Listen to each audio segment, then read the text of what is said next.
let's take you through what's happening in Telangana now, where the government has taken over 50% of the beds in private hospitals.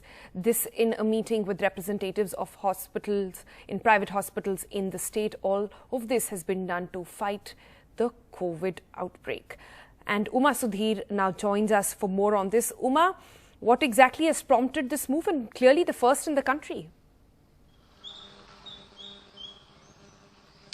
Telangana's Health Minister Etela Rajender held a meeting with representatives of several private hospitals, including the super speciality hospitals, and that's when they told these hospitals that we are going to take over 50% of your beds. And this is something that the Health Minister had been, should I say, threatening the hospitals with, following multiple complaints that had been coming from people saying that these hospitals are either overcharging. They're first of all denying admission to people who are going in there. They're overcharging them with bills as many as 1 lakh to 2 lakh rupees for any patient per day for being treated in a hospital that is meant to be a COVID facility. They're not honoring any insurance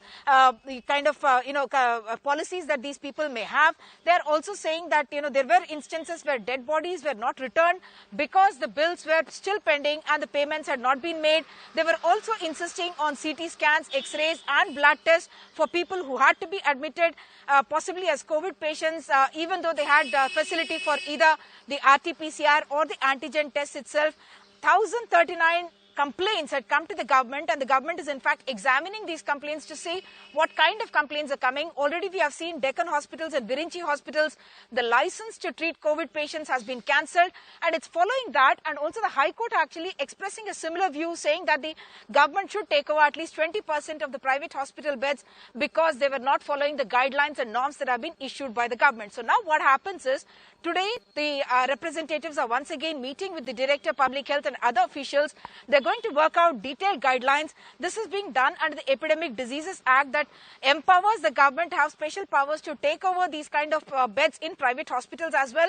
And most importantly, these 50% beds will be allotted by the government through an app through which people can apply for these beds, and the tariff that will be charged will be on government rates. What that means is 4,000 rupees for a bed in a private hospital, 7,500 for an ICU bed, and 9,000 rupees per day for a bed with a ventilator facility. These, of course, are hardly, should I say, 10% of what private hospitals are otherwise charging for the COVID patients who are going in there. And this is, yes, quite a radical move. This comes at a time when the government's own statistics seems to suggest that even in the private hospitals or in the government hospitals, there is a lot of bed capacity that is still available.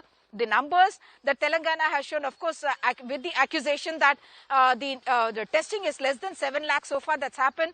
The total numbers less than 86,000. The death toll also they're showing less than 700. But the pressure certainly on the government to show action, and that's the reason why 50% of the hospital beds in private sector have been taken over by the government. All right there. So that's the update coming in from Telangana. We hope they go on to be used in the best possible way. Great to see actually the rates being fixed at the government rates as well.